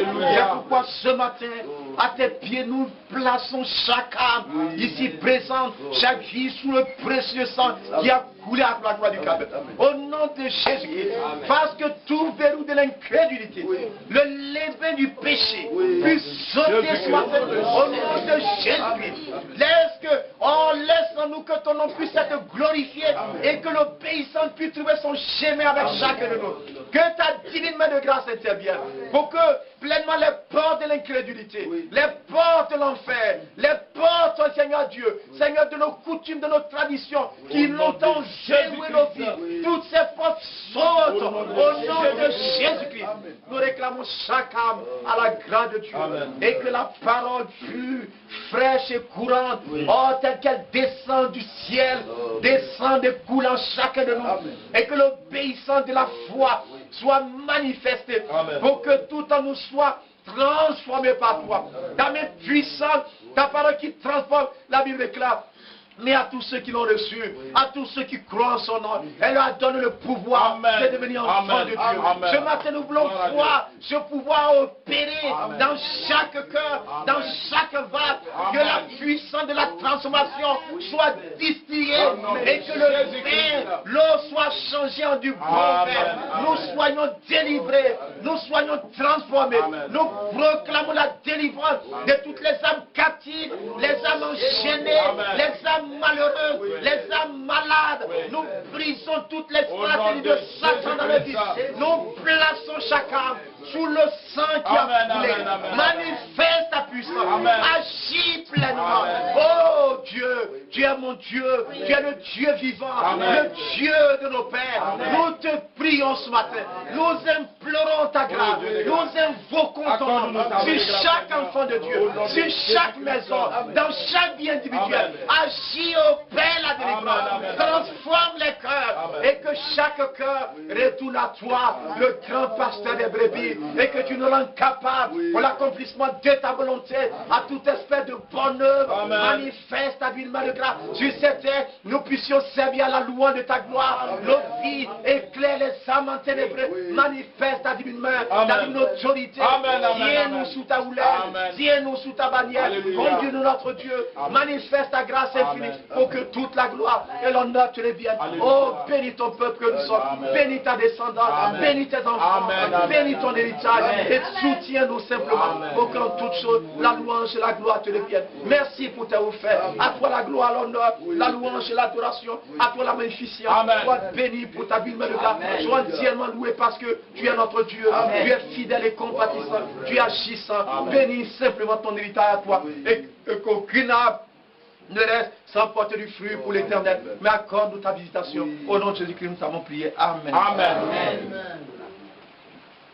Nous allons confier la semaine entre les mains du Seigneur. Que Dieu nous conduise pleinement cette semaine. Partout nous serons.